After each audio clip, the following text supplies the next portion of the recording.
जय भीम। नमो बुद्ध साथियों। तो साथियों, भारत के अंदर रिजर्वेशन के ऊपर एक बार फिर से बवाल मच ही गया। आज हम रिजर्वेशन के ऊपर जो सुप्रीम कोर्ट ने फैसला दिया है कि किसी भी जाति वर्ग में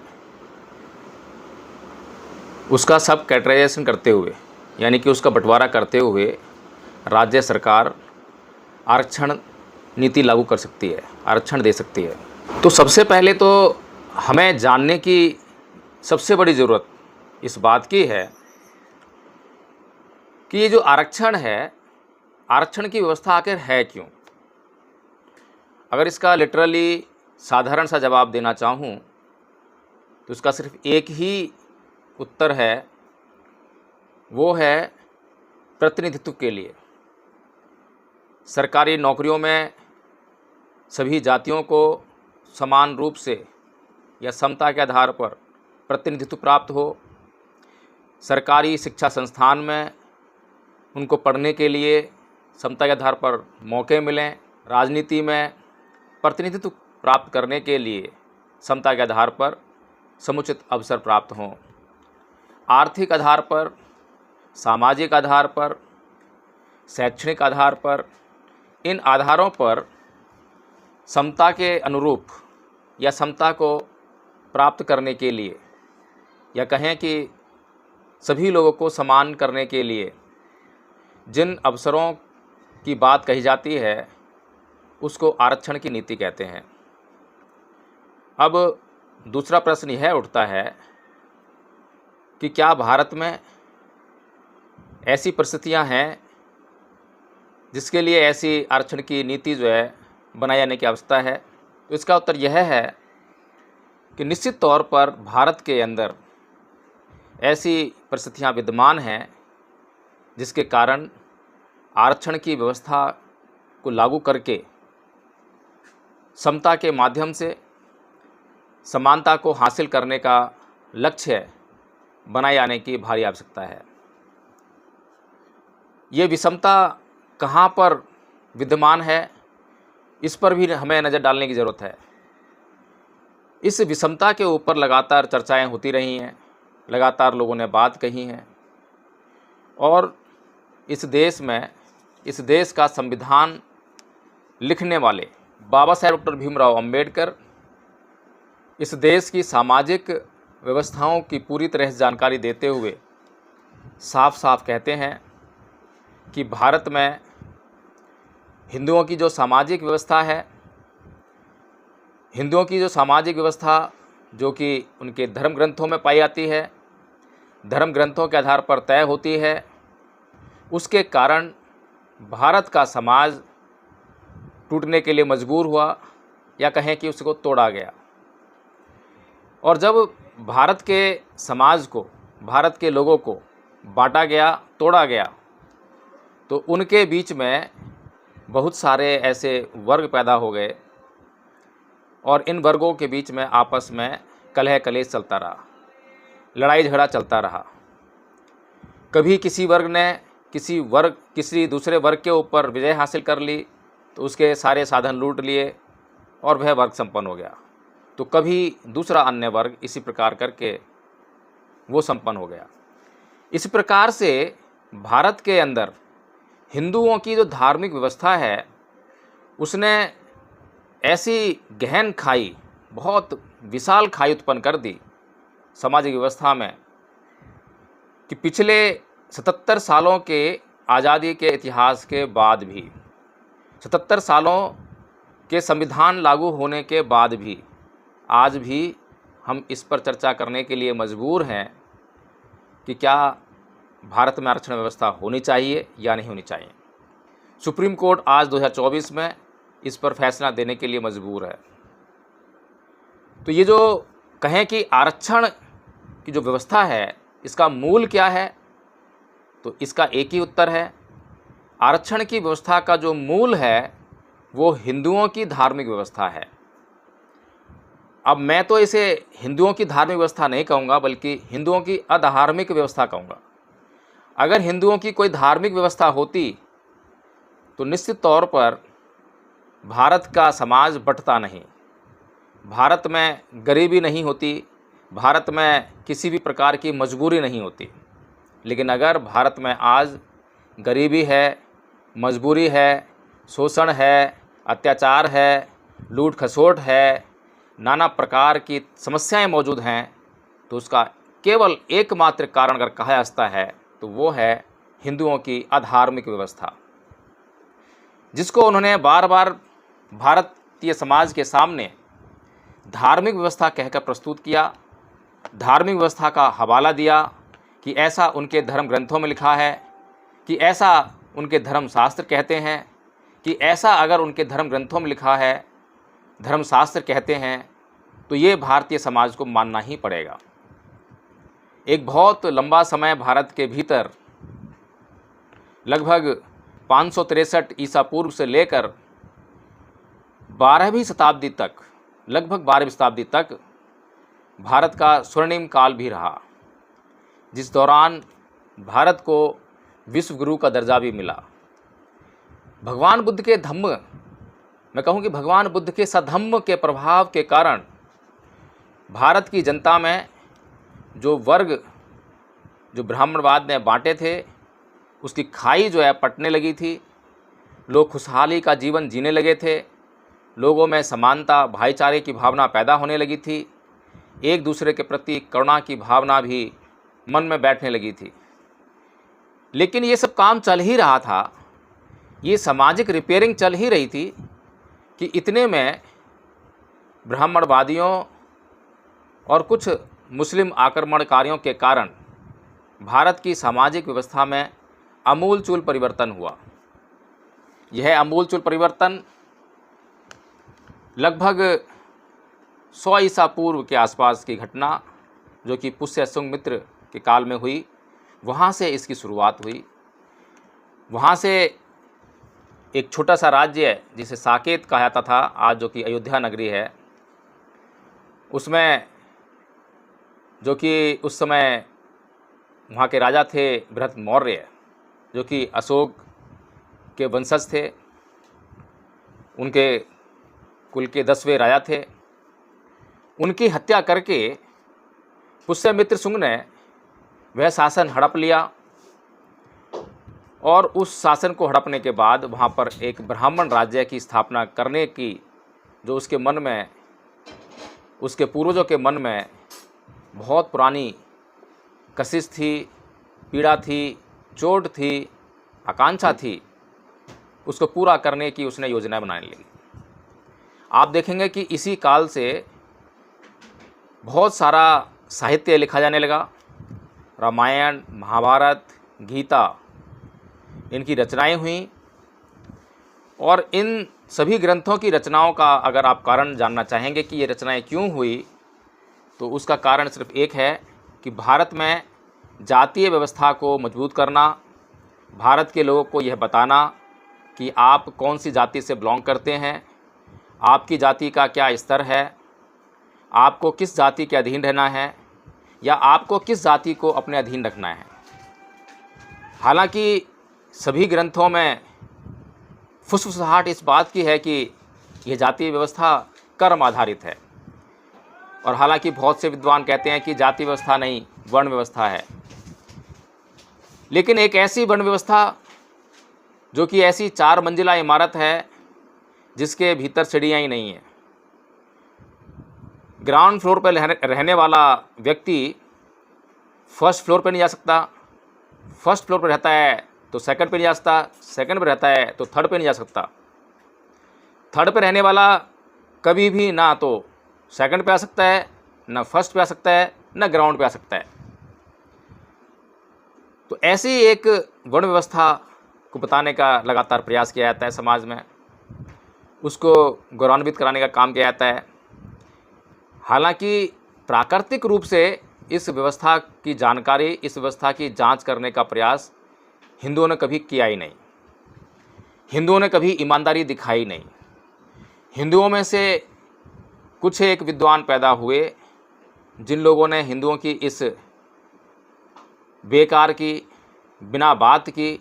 अप्राकृतिक, अमानवीय व्यवस्था का न केवल विरोध किया बल्कि उस हिंदू धर्म को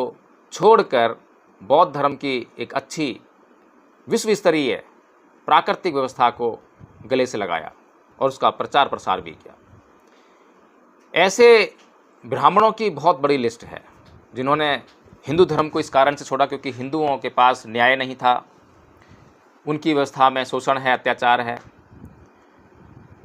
तो साथियों, आज जो हम चर्चा कर रहे हैं कि आरक्षण की व्यवस्था की क्या आवश्यकता है, इस पर चर्चा हो गई क्योंकि रिप्रेजेंटेशन चाहिए। आज़ादी के समय जब भारत आज़ाद हुआ,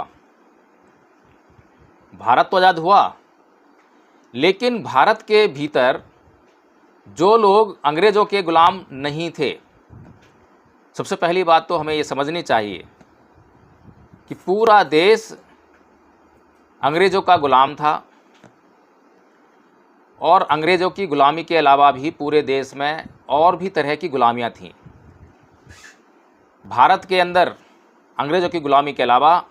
एक जातिवाद की गुलामी भी थी। अंग्रेज़ों की गुलामी के अलावा और इस जाति की गुलामी के अलावा भी एक गुलामी थी, वो गरीबी की गुलामी थी, यानी कि अमीरों के द्वारा ला दी गई गरीबी की गुलामी। इसके अलावा एक और गुलामी थी, वो थी महिला वर्ग की गुलामी, स्त्रियों की गुलामी, जिनके ऊपर पुरुष चाहे वो किसी भी जाति का हो, चाहे वो खुद दूसरी जाति का गुलाम है, चाहे वो खुद अमीरी का गुलाम है, चाहे वो खुद अंग्रेज़ों का गुलाम है, अपनी गुलामी के अलावा वह स्त्री को अपना गुलाम समझता है और स्त्री के ऊपर नाना प्रकार के शोषण और अत्याचार करता है। तो इस प्रकार से जो भारत की व्यवस्था थी, अंग्रेज़ों की गुलामी नहीं थी बल्कि अंग्रेज़ों की गुलामी के अलावा भी नाना प्रकार की बहुत सारी गुलामियाँ भारत के अंदर मौजूद थीं। जब भारत को आज़ाद किया गया तो अंग्रेज़ों ने अपनी तरफ से ये प्रयास किया कि भारत में जो दूसरी गुलामियाँ हैं उनके ऊपर भी काम किया जाना चाहिए, उनको भी मुक्त कराना चाहिए, क्योंकि जब किसी ने किसी को गुलाम बना रखा हो और उसकी गुलामी से जो लोग गुलाम हैं वो मुक्ति पाना चाहते हों और उस गुलाम बनाने वाले व्यक्ति को ये दिखाई दे रहा हो उसकी गुलामी से जो मुक्ति चाह रहे हैं, उन लोगों ने भी दूसरे लोगों को गुलाम बना रखा है। निश्चित तौर पर जिसने गुलाम बनाया है और जिससे आज़ादी की मांग लोग कर रहे हैं, उसके भीतर भी यह इच्छा जागेगी, उसके भीतर भी प्रश्न जागेगा कि ये लोग मेरी गुलामी से आज़ादी की अपेक्षा करते हैं, तो मैं भी इनसे जो है जिन लोगों को इन लोगों ने गुलाम बना रखा है उन लोगों की आज़ादी की बात करूं। तो अंग्रेज़ों ने इसीलिए उन लोगों का भी ध्यान रखते हुए कि ये लोग जो हमसे आज़ादी मांग रहे हैं, इन लोगों ने विभिन्न जातियों को गुलाम बना रखा है, गरीबों को गुलाम बना रखा है, स्त्रियों को गुलाम बना रखा है, तो इन सब के अधिकारों की भी बात होनी चाहिए। तो इसीलिए अंग्रेज़ों ने शर्त रखी कि भाई पहले आप जो है अपनी राजनीतिक, सामाजिक और आर्थिक व्यवस्था को कैसे चलाओगे, इसकी एक योजना जो है हमारे सामने प्रस्तुत करो। हम नहीं चाहते कि क्योंकि हमारे अधीन भारत है और जब हम भारत को छोड़ें तो भारत के किसी भी व्यक्ति के प्रति हमारे द्वारा तो अन्याय उनको महसूस नहीं होना चाहिए। जितना हो सके उतना तो हम न्याय करें। तो इसीलिए जब उन्होंने ये योजना की मांग की, यानी कि एक संविधान की मांग की कि आप एक संविधान बनाइए, क्योंकि संविधान के ज़रिए ही आप देश को चलाएंगे, उसके बगैर तो देश चलाने की कोई सूरत नहीं है। तो भारत का संविधान बनाने की जिम्मेदारी एक समिति को सौंपी गई और इस ड्राफ्टिंग कमेटी का चेयरमैन का जो पद है, इस संविधान सभा की प्रारूप समिति का जो अध्यक्ष का पद, वो भीमराव अंबेडकर को सौंपा गया, उनको ये कार्यभार सौंपा गया। हालांकि इस समिति का हवाला देते हुए बहुत सारे लोग ये कहते हैं कि संविधान का निर्माण तो एक सभा समिति ने किया था, बाबा साहेब डॉक्टर भीमराव अंबेडकर ने अकेले नहीं किया था। लेकिन ऐतिहासिक झरोके से इस बात के प्रमाण मिलते हैं, इस बात का पूरा ब्यौरा मिलता है कि जो सभा समिति में सदस्य थे उनकी स्थितियाँ और परिस्थितियाँ क्या थीं और उन्होंने उस संविधान को बनाने के लिए क्या कार्य किया।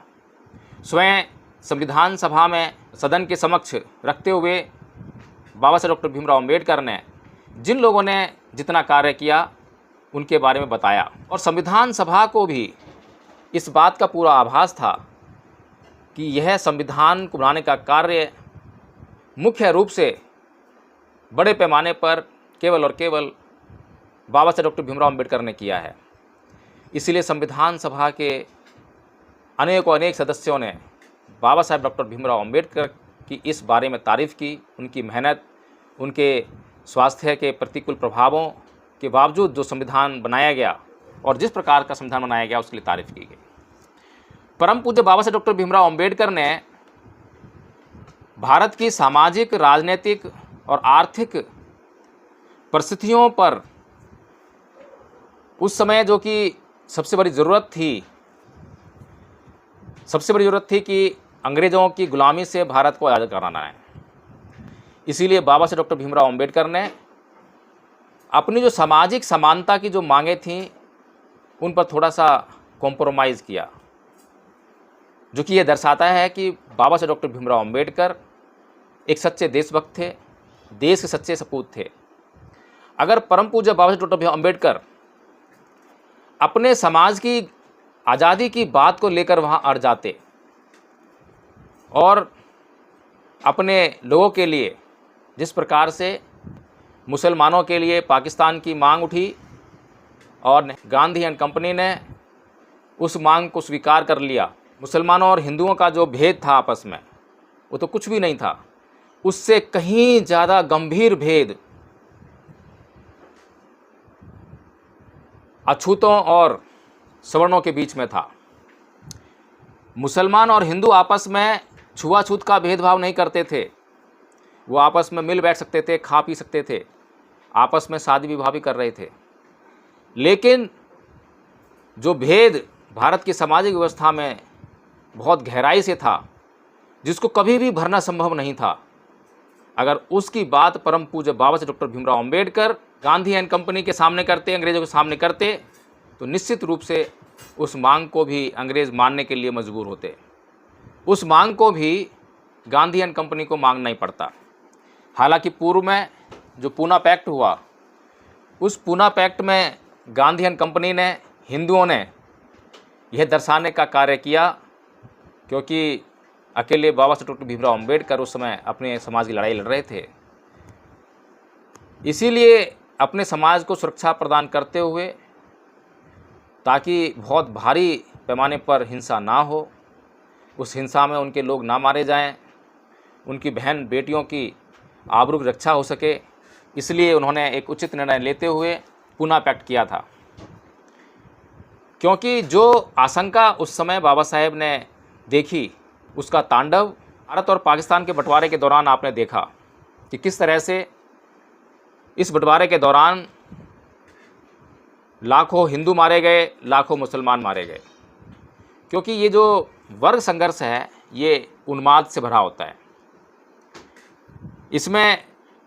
एक दूसरे को पसंद नहीं किया जाता, बल्कि एक दूसरे के प्रति घृणा और नफ़रत का माहौल अस्तित्व में होता है और उसको पैदा किया जाता है और उसको बढ़ाया जाता है। इसी बात को, इसी कष्टकारी अनुभव को भांपते हुए बाबा साहेब ने पूना पैक्ट किया था, उन्हें पूना पैक्ट करना पड़ा। इसीलिए उन्होंने जो है अछूतों के लिए अलग से देश की मांग ना करते हुए भारत के संविधान में उन व्यवस्थाओं को करने का प्रयास किया जिसके माध्यम से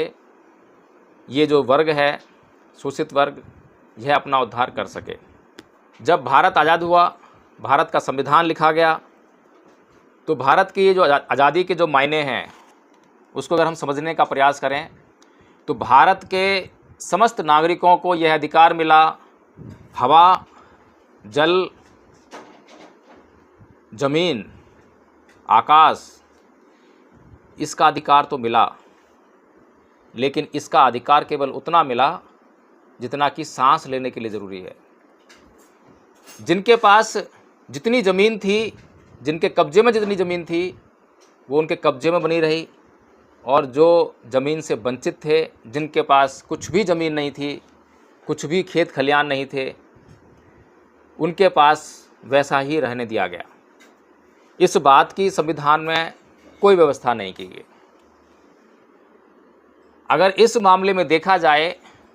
तो भारत के गरीब लोग, जो कि मुख्यतः अछूत लोग थे, SC ST समुदाय के लोग थे, इन्हीं लोगों के पास ज़मीन नहीं थी, इन्हीं लोगों के पास संपन्नता नहीं थी। अगर इन लोगों के पास ज़मीन नहीं थी, संपन्नता नहीं थी, आर्थिक आज़ादी नहीं थी, तो ये कैसे कहा जाए कि ये लोग 1947 में या 1950 में आज़ाद हुए। यही स्थिति आज भी बनी हुई है। आज भी ये लोग आज़ाद नहीं हैं, लेकिन अपनी मूर्खता के कारण, अपनी बेवकूफ़ी के कारण ये लोग ऐसा सोचते हैं कि हाँ, ये भी आज़ाद हैं। और 15 अगस्त के दिन को जितना सेलिब्रेशन जो उस समय आज़ाद थे, यानी कि अमीर लोग आज़ाद थे, स्वर्ण लोग आज़ाद थे,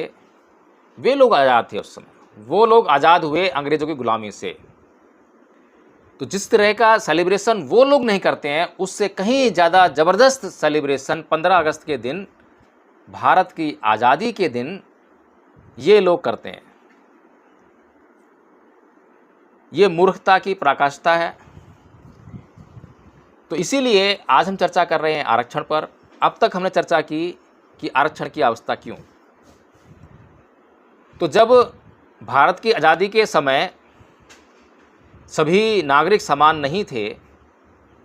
सभी नागरिक आज़ाद नहीं हुए, केवल अंग्रेज़ों की गुलामी से पूरा भारत आज़ाद हुआ। अंग्रेज़ों की गुलामी से ना केवल सवर्ण लोग आज़ाद हुए, अछूत भी आज़ाद हुए, स्त्रियां भी आज़ाद हुईं, गरीब भी आज़ाद हुए, केवल अंग्रेज़ों की आज़ादी से। लेकिन अछूतों के ऊपर सवर्णों की गुलामी थी, उससे आज़ादी नहीं मिली। महिलाओं के ऊपर पुरुषों की गुलामी थी, उससे आज़ादी नहीं मिली। और गरीबों के ऊपर अमीरों की गुलामी थी, उससे उनको आज़ादी नहीं मिली। लेकिन इन सभी की आज़ादी की व्यवस्था धीरे धीरे करने के लिए संविधान में प्रावधान किए गए। इसी के अंतर्गत जो अछूत समाज है, महिलाएं हैं, गरीब लोग हैं,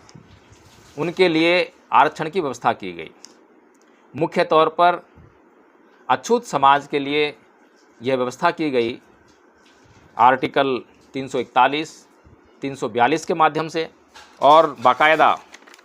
इनकी स्थिति को देखने के लिए आर्टिकल 338, 339 में कमीशन का निर्माण किया गया, कमीशन की व्यवस्था की गई कि भारत की सरकार समय समय पर SC और STs के स्थितियों को जायज़ा लेने के लिए कमीशन बनाएगी, और वे कमीशन अपनी सिफारिश के साथ में अपनी रिपोर्ट भारत सरकार को पेश करेंगे, और भारत सरकार उन रिपोर्टों के आधार पर आर्टिकल 341, 342 के तहत आरक्षण की व्यवस्था करेगी। यह आरक्षण की व्यवस्था भारत के राष्ट्रपति के माध्यम से होती है। लेकिन इस आरक्षण की व्यवस्था में ये बात कही नहीं थी कि भारत के नागरिकों को, जो कि ऑलरेडी उस समय विभिन्न वर्गों में टूटे हुए थे, भारत के संविधान के माध्यम से जिनको इकट्ठा करने का प्रयास किया गया, भारत के समाज को इकट्ठा करने के प्रयास के तहत भारत का संविधान उन्हें SC वर्ग कह के संबोधित करता है, उन्हें ST वर्ग कह के संबोधित करता है, उन्हें OBC वर्ग कह के संबोधित करता है। ये जो SC, ST और OBC कहने का जो उद्देश्य है संविधान के भीतर, इसका यही कारण है, यही उद्देश्य है, ताकि भारत के नागरिक जो विभिन्न जातियों में बटे हुए हैं वो आगे और ना बटें, बल्कि वो इकट्ठा होने लग जाएं, संगठित होने लग जाएं, और वे संगठित होकर अपने अधिकारों को सुनिश्चित करने का प्रयास करें। अभी तक ऐसा ही हो रहा था। आर्टिकल 341, 342 के तहत जो SC/ST समाज था वो इकट्ठा होने का प्रयास कर रहा था। इकट्ठा होकर उसके लिए जो संविधान में प्रावधान किए गए हैं उनकी जहाँ पर अवहेलना होती थी उसके लिए आंदोलन करता था, आवाज़ उठाता था, सरकार पर दबाव बनाता था और सरकार को मजबूरी में उनके लिए व्यवस्था का निर्माण करना पड़ता था। सामान्य वर्ग आरक्षण के खिलाफ हमेशा आवाज़ उठाता रहा है, उसको नकारता रहा है, यहाँ तक कि इस आरक्षण की व्यवस्था को नकारने के लिए वो यहाँ तक कह देता है कि भारत में तो जाति व्यवस्था है ही नहीं, भारत में जातिवाद नहीं है। लेकिन कभी भी पूरी ईमानदारी के साथ इस सामान्य वर्ग ने, इस अगड़ा वर्ग ने अपने गलेमान में झांकने का काम नहीं किया, अपने आप से ईमानदारी से एक सवाल नहीं किया कि क्या वास्तव में भारत के अंदर जो सामाजिक परिस्थितियां हैं उसमें जातिवाद है या नहीं है। और जातिवाद है, जातिवाद की घटनाएं हो रही हैं, जातिवाद के आधार पर शोषण अत्याचार हो रहा है और ये कितनी लंबी गुलामी है। इस वर्ग को जानबूझकर एक षड्यंत्र के तहत शिक्षा हासिल करने से रोका गया। साफ साफ धर्म ग्रंथों में आज भी पढ़ सकते हैं, ये अगड़ा वर्ग के लोग, सामान्य वर्ग के लोग पढ़ सकते हैं, लेकिन पढ़ते नहीं हैं, पढ़ना चाहते नहीं हैं, क्योंकि इनकी अपनी एक अवधारणा है, इनकी एक अपनी सोच बन चुकी है, उसके विपरीत जाना नहीं चाहते। जो जिस वर्ग को पढ़ने लिखने से वंचित कर दिया गया, धन कमाने से वंचित कर दिया गया, और ये कोई 1 साल के लिए या 10 साल के लिए या 100 साल के लिए नहीं,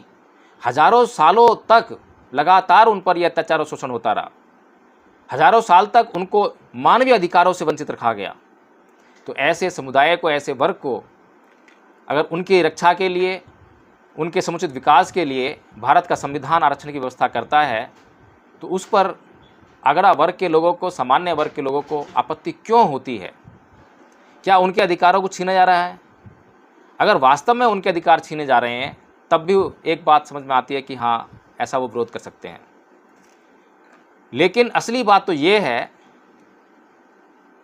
कि अभी भी ये जो अगड़ा वर्ग है, सामान्य वर्ग है, ये जो अछूत वर्ग जिसे कहते हैं, SC/ST जो समाज है, इसके साथ में आज भी भेदभाव कर ही नहीं रहा है, बल्कि उसके अधिकारों पर ऐश मौज कर रहा है। आज भी अगर आंकड़े उठाकर देखें तो इस देश का उद्योग किसके हाथ में है, इस देश का प्रशासन किसके हाथ में है, इस देश की नौकरियां किसके हाथ में हैं, इस देश की राजनीतिक सत्ता किसके हाथ में है। ये सभी बातें जब आंकड़ों के माध्यम से हम विचार करें इन पर, तो हमें साफ साफ सारा दृश्य बिल्कुल स्पष्ट होने लगता है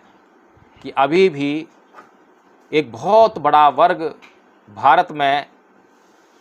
मानव कहलाने लायक स्थिति में नहीं आ पाया है। इस पर अगड़ा वर्ग को, सामान्य वर्ग को शर्मिंदा होना चाहिए कि वो अपने आप को सामान्य कहता है, अगड़ा कहता है, बड़ा कहता है, तो यह उसका कर्तव्य होना चाहिए कि अपने छोटे भाई को या जो उनसे नीचे स्तर पर हैं उनको हाथ बढ़ाकर उनको आगे लाने का काम करे, उनको सपोर्ट देने का काम करे। ऐसा करने के बजाय आरक्षण की केवल आलोचना करना, ये बहुत ही दुखदायी है। तो अब जब हमने आरक्षण को अच्छी तरह समझ लिया है, तो जो आज भारत के सुप्रीम कोर्ट ने जो व्यवस्था दी है, 2004 में पंजाब सरकार के द्वारा जो कभी एक आरक्षण की व्यवस्था लागू की गई थी अपने राज्य में, जिसमें मजहबी सिखों और वाल्मीकि समाज को ऐसी कैटेगरी के अंदर ही सब कैटेगराइज करके आरक्षण की व्यवस्था की थी अलग से, तो उसको जब 2004 में चैलेंज किया गया, तो 2004 में सुप्रीम कोर्ट ने समानता को आधार बनाते हुए उस आरक्षण व्यवस्था को रद्द कर दिया था। उसके बाद पंजाब राज्य, पंजाब हरियाणा हाई कोर्ट भी गए, जहाँ पर कि पंजाब हरियाणा हाई कोर्ट ने आर्टिकल 141 का हवाला देते हुए ये कहा कि 2004 का जो फैसला है सुप्रीम कोर्ट का, उसके विरोध में हाई कोर्ट कोई फैसला नहीं दे सकता, कोई सुनवाई नहीं कर सकता। उसके बाद यह मामला फिर से सुप्रीम कोर्ट में आया 2006 में। उसके बाद 2006 में एक और नया कानून बनाया पंजाब सरकार ने, और उस नए कानून पर एक बार फिर से सुप्रीम कोर्ट में याचिकाएं आईं, जिसकी सुनवाई के लिए सुप्रीम कोर्ट बैठा। और अभी जो निर्णय सुप्रीम कोर्ट ने दिया है आरक्षण के ऊपर, उसमें जो 2004 में सुप्रीम कोर्ट की जो 5 जजों की जो बेंच थी, उसको 7 जजों की बेंच ने पलटते हुए यह निर्णय दिया कि अब SC ST समुदाय के लिए जो आरक्षण की व्यवस्था है उसमें सब कैटेगराइजेशन किया जाता है। सब कैटेगराइजेशन मतलब कि उनकी संख्या के आधार पर अगर राज्य को लगता है कि वहाँ पर सब कैटेगराइजेशन किया जाना ज़रूरी है, और सब कैटेगराइजेशन यानी बंटवारा करके उसके अनुपात के आधार पर उतना आरक्षण देना ज़रूरी है, तो राज्य ऐसा कानून बना सकता है, ऐसा उसको अधिकार दिया है। साथ में ये भी कहा गया कि राज्य सरकार जब ऐसा करेगी तो ये सुप्रीम कोर्ट का जो जुडिशियल रिव्यू का जो अधिकार है उसके अंतर्गत आएगा। अब समस्या ये खड़ी होती है, या प्रश्न ये खड़ा होता है कि ये जो सुप्रीम कोर्ट का जो निर्णय है, क्या भारत के संविधान की गरिमा, भारत के संविधान की प्रस्तावना के उद्देश्य, लक्ष्य के अनुरूप है या उससे भिन्न है। भारत का संविधान जहां भारत के नागरिकों को इकट्ठा होने के लिए, संगठित होने के लिए जो विभिन्न जातियां हैं उनको समाप्त करके या उनको सूचीबद्ध करके केवल SC ST और OBC कहकर संबोधित करता है, वहीं पर अब सुप्रीम कोर्ट ने यह व्यवस्था कर दी है कि अब फिर से जिसको SC कहा गया तो उसको SC के अलावा वाल्मीकि, जाटव, चमार, मेघवाल, रैगर, खटीक ये कहकर जो है संबोधित किया जाए, और इसके आधार पर आरक्षण की व्यवस्था भी की जाए। अभी तक भी जो भारत के संविधान की जो भावना थी कि भारत के नागरिकों को इकट्ठा किया जाए, संगठित किया जाए, उनमें एकता की भावना को पैदा किया जाए, जो उनके बीच में जातिवाद की, असमानता की जो भावना थी उसको ख़त्म किया जाए, तो जब रिजर्वेशन के लिए जो सर्टिफिकेट की आवश्यकता पड़ती है, उस सर्टिफिकेट पर केवल SC लिखकर सरकारें जो हैं सर्टिफिकेट इशू नहीं करती थीं, बल्कि SC के साथ में जो जाति है, चमार जाति है, जाटव है, वाल्मीकि है, रैगर है, खटीक है, उस जाति का नाम लिखकर उस सर्टिफिकेट को इशू करती थी, जो कि उस व्यक्ति जिसके लिए सर्टिफिकेट इशू किया गया है उसके लिए वो एक जो विशिष्ट पहचान जिसको समाप्त करने का काम संविधान में किया गया, तो वो काम जो जारी रहा। लेकिन अब और भी भयंकर स्थिति जो है सुप्रीम कोर्ट ने पैदा कर दी है कि अब जो मनुवादी सरकारें हैं, जो हिंदू धर्म के आधार पर मनुस्मृति को इस देश में लागू करना चाहती हैं, मनुस्मृति को लागू करके वो एक समाज का शोषण करना चाहती हैं, उसको हमेशा के लिए साधनों से, संसाधनों से वंचित रखना चाहती हैं, उन्हें अपना गुलाम बनाए रखना चाहती हैं, तो उनके लिए अब रास्ते खुल गए हैं। अब अगर अनुसूचित जाति में 50 जातियां शामिल हैं तो 50 जगह आवाज़ उठेगी, 50 जगह आंदोलन चलेंगे, और हर एक आंदोलन उसी SC की दूसरी जाति के खिलाफ आंदोलन चल रहा होगा। दोनों जातियों के बीच में द्वेष, घृणा का माहौल पैदा होगा, प्रतिशोध का माहौल पैदा होगा। इतना भयंकर मामला जो है सुप्रीम कोर्ट ने अपने इस निर्णय के माध्यम से दे दिया है। सुप्रीम कोर्ट ने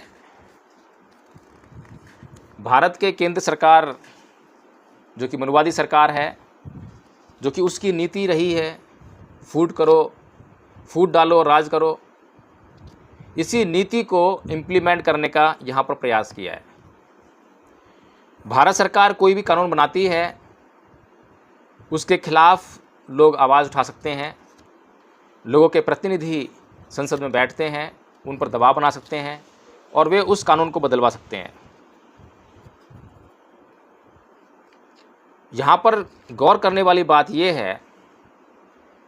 कि जो भारत की संसद है, केवल उसको ही भारत के लोगों के लिए कानून बनाने का अधिकार है। भारत की संसद जो भी कानून बनाती है उसका आधार संविधान होता है। संविधान की भावना, संविधान के प्रावधान, संविधान की प्रस्तावना, संविधान का लक्ष्य, संविधान संसद के द्वारा बनाए जाने वाले कानूनों का आधार होते हैं। सुप्रीम कोर्ट की जो व्यवस्था संविधान के अंतर्गत की गई है, वो संविधान के रक्षक के तौर पे की गई है। यदि संसद कानून बनाते समय संविधान के प्रावधानों का उल्लंघन कर रही हो, संविधान की मर्यादा को तोड़ रही हो, संविधान की प्रस्तावना में निर्धारित लक्ष्य व उद्देश्यों की अवहेलना कर रही हो या उनके विपरीत जाकर कानून बना रही हो, तो उसको देखने का काम भारत का सुप्रीम कोर्ट करता है। भारत के सुप्रीम कोर्ट को संविधान की रक्षा में तैनात किया गया है। लेकिन जिस प्रकार से यह जो निर्णय सुप्रीम कोर्ट ने दिया है, इससे एक बात यह समझ में आती है कि जो अधिकार आर्टिकल 341, 342 के माध्यम से भारत के राष्ट्रपति को दिया गया, भारत की सरकार को दिया गया, अनुसूचित जाति और जनजातियों के लिए कानून बनाने का अधिकार, उसमें सुप्रीम कोर्ट ने इंटरफेयर किया है। हस्तक्षेप करके न केवल संसद के उस अधिकार पर प्रहार किया है, बल्कि जिस बात के लिए सुप्रीम कोर्ट की तैनाती की गई है, यानी संविधान की रक्षा के लिए,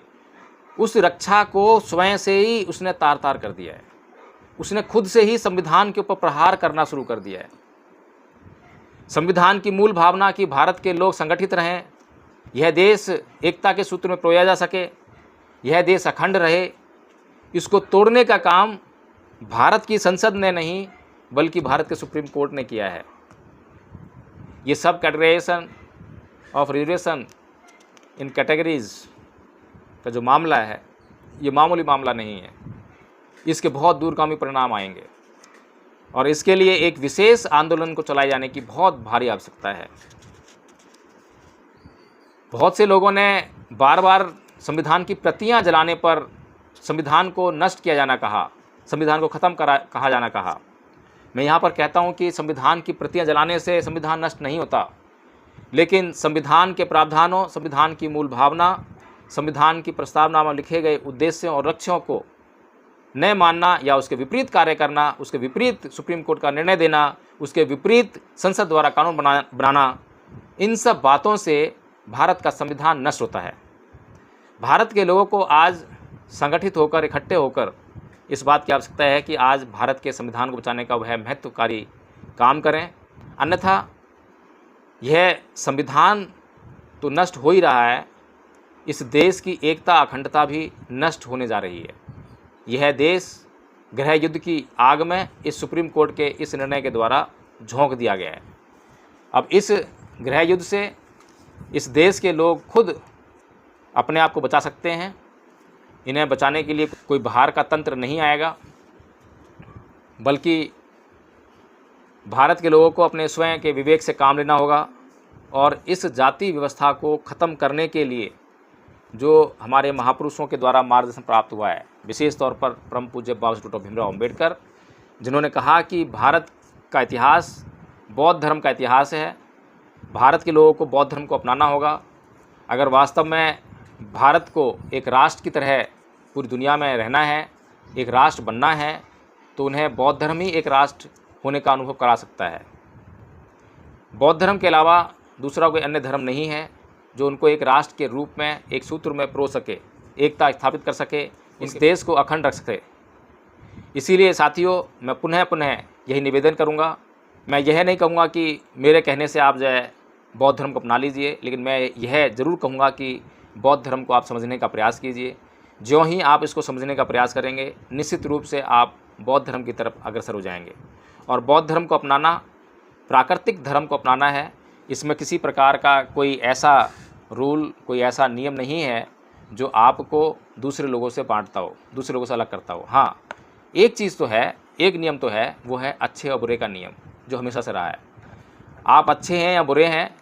इसकी वैचारिकी आपके भीतर वो पैदा कर देगा, बता देगा कि आपका जो कर्म है, आपकी जो एक्टिविटीज़ हैं वो सही हैं या गलत हैं। केवल यही हमारा आधार होना चाहिए, इसके अलावा दूसरा कोई नियम, कोई आधार हमारे बीच में नहीं होना चाहिए। यदि आपको यह वीडियो पसंद आया हो तो इसे लाइक करें, इसको शेयर अवश्य करें और मुझे बताएं कमेंट के माध्यम से कि इस वीडियो में आपको क्या अच्छा लगा और किस प्रकार और भी इस वीडियो को अच्छा बनाया जा सकता था। जय भीम, नमो बुद्धाय।